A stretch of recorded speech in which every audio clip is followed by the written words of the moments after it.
हिना खान बन गई हैं विलन। जी हाँ दोस्तों, हिना खान अपने ख़राब एटीट्यूड के कारण बनती जा रही हैं बिग बॉस की विलन।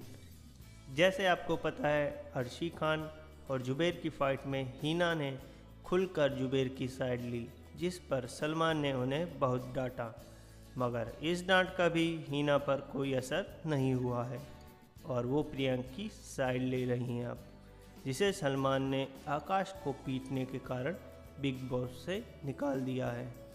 हिना अब जिद पर अड़ गई हैं कि प्रियंक जाएगा तो वो भी शो छोड़कर चली जाएंगी। तो देखते हैं आगे बिग बॉस में हिना रहती हैं या नहीं। आपको क्या लगता है दोस्तों, हिना विलन है या नहीं? कमेंट बॉक्स में ज़रूर लिखें। धन्यवाद।